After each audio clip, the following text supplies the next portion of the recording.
श्री राम जय राम जय जय राम।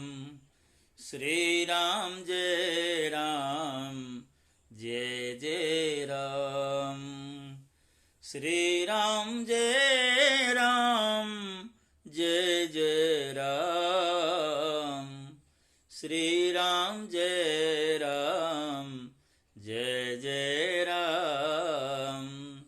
सुनि समुझई जन मुदित मना मज्जई अति अनुराग। लहाई चारि फल छत तनु साधु समाज प्रयाग। संतों की महिमा का प्रतिपादन करते हुए श्री तुलसीदास जी क्या कह रहे हैं? जो मनुष्य इस संत समाज रूपी तीर्थराज का प्रभाव प्रसन्न मन से सुनते और समझते हैं और फिर अत्यंत प्रेम पूर्वक इसे इसमें गोते लगाते हैं, वे शरीर के रहते ही धर्म अर्थ काम और मोक्ष चारों फल प्राप्त कर लेते हैं। क्योंकि मनुष्य जन्म के 4 फल हैं, धर्म अर्थ और काम मोक्ष, जिसे हम पुरुषार्थ चतुष्टय भी कहते हैं। मज्जन फल पेखिय तत्काला काक होई पीक बकऊ मराला। सुनिया चरज करई जन कोई सतसंगति महिमा नहीं गोई। संत समाज रूपी जो तीर्थराज है, जो प्रयाग है, इस प्रयाग में स्नान का फल तत्काल ऐसा देखने में आता है कि कौए कोयल बन जाते हैं और बगुले हंस बन जाते हैं।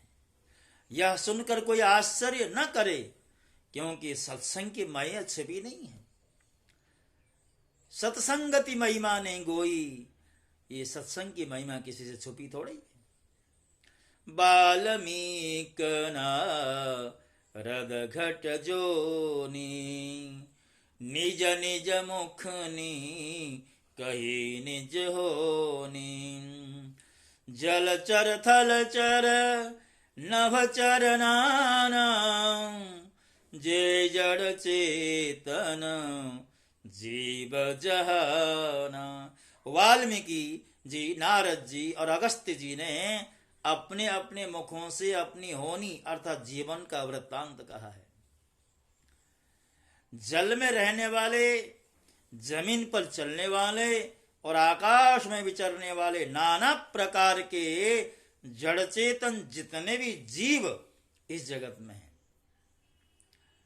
मति की रति गति भूति भलाए। जब जेहि जतन जहां जेहि पाए। सो जानव सत संग प्रभाव लोकहु वेदन आन उपाओ। उनमें से जिसने जिस समय जहां कहीं भी जिस किसी यत्न से बुद्धि कीर्ति सदगति विभूति और भलाई पाई है, सो सब सत्संग का ही प्रभाव समझना चाहिए। अर्थात बुद्धि ऐश्वर्य भलाई ये जो कुछ भी जीवन में प्राप्त होता है, उसके पीछे सत्संग ही कारण है। बिनु सत्संग विवेक न होई। राम कृपा बिनु सुलभ न सोई। सतसंगत मुद मंगल मूला। सोई फल सिद्धि सब साधन फूला। सत्संग के बिना विवेक नहीं होता और श्री राम जी की कृपा के बिना वह सत्संग सहज में मिलता ही नहीं। लोग कहते हैं सत्संग में जा रहे हैं, सत्संग कर रहे हैं। अरे भैया, सत्संग इतना सहज नहीं, इतना आसान नहीं है। सत्संग की प्राप्ति तभी होती है जब भगवान की कृपा प्राप्त होती है। बिना भगवान की कृपा के सत्संग मिलता ही नहीं। सतसंगत मुद मंगल मूला, सोई फल सिद्धि सब साधन फूला। कहते हैं सत्संग तो कल्याण की जड़ है, सत्संग की सिद्धि ही फल है और सब साधन तो फूल हैं। सठ सुधरई सत संगति पाई, पारस परस कुधात सुहाई। विधि बस सुजन कुसंगत परही, फनि मनि सम निज गुण अनुसरही। दुष्ट भी सत्संगति पाकर सुधर जाते हैं। जैसे पारस के स्पर्श से लोहा सुहावना हो जाता है, सुंदर सोना बन जाता है, किंतु दैव योग से यदि कभी सज्जन कुसंगत में पड़ जाता है तो वह वहां भी शाम की मणि के समान अपने गुणों का ही अनुसरण करता है। अर्थात जिस प्रकार सांप का संसर्ग पाकर भी मणि उसके विष को ग्रहण नहीं करती तथा अपनी सहज गुण प्रकाश को नहीं छोड़ती, उसी प्रकार साधु पुरुष दुष्टों के संग में रहकर भी दूसरों को प्रकाश ही देते हैं। दुष्टों का उन पर कोई प्रभाव नहीं पड़ता। विधि हरिहर कवि को विद्वानी, कहत साधु महिमा सकुचानी। सोमोसन कही जातन कैसे, साक बनिक मणि गुण गण जैसे। ब्रह्मा विष्णु शिव कवि और पंडितों की वाणी भी संत महिमा का वर्णन करने में सकुचाती। वह मुझसे किस प्रकार नहीं कही जाती। जैसे साग तरकारी बेचने वालों से मणियों के गुण समूह नहीं कहे जा सकते।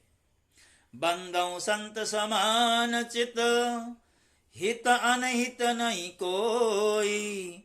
अंजलिगत शुभ सुमन जिमी, सम सुगंध कर दोई। मैं संतों को प्रणाम करता हूं जिनके चित्त में समता है, जिनका न कोई मित्र है और न कोई शत्रु। जैसे अंजलि में रखे हुए सुंदर फूल, जिस हाथ ने फूलों को तोड़ा और जिसने उनको रखा, उन दोनों हाथों को ही सुगंधित करते हैं। ऐसे ही संत जो है ये नहीं देखते मेरा शत्रु ये मित्र है, सबको आनंद देते हैं, सबका समान रूप से कल्याण करते हैं। संत सरल चित जगत हितम, जानि सुभाउ सनेहु। बाल विनय सुनि कर कृपा, राम चरण रति देहु। संत सरल हृदय और जगत के हितकारी होते हैं। उनके ऐसे स्वभाव और स्नेह को जानकर मैं विनय करता हूं। मेरी इस बाल विनय को सुनकर कृपा करके श्री राम जी के चरणों में मुझे प्रीति दें। अर्थात तुलसीदास जी की जो विनम्रता है वो कैसे दिव्य है। वो कहते हैं कि बस मैं तो राम जी का गुणगान करने चला हूं, जब तक संतों की कृपा मुझ पर होगी नहीं मैं इस कार्य में सफल नहीं हो सकूंगा। इसलिए मैं आपसे जिस तरह एक नन्हा बच्चा होता, अबोध शिशु होता है, उसी की तरह आपसे प्रार्थना करता हूं कि राम के गुणगान के इस पुनीत कार्य में सफल हो सकूं। भक्तों, मैंने भी आंशिक रूप में श्रृंखलाबद्ध तरीके से थोड़ा थोड़ा आप तक ये दिव्य अमृतमय जो तुलसीदास जी के द्वारा रचित चौपाइयां हैं अथवा दोहे हैं या उनके भाव हैं, आपके समक्ष प्रस्तुत कर सकूं, ये यात्रा मैंने अभी आरंभ की है। आशा करता हूं आप मेरे इस प्रयास का अवश्य अनुमोदन करेंगे। जय श्री राम।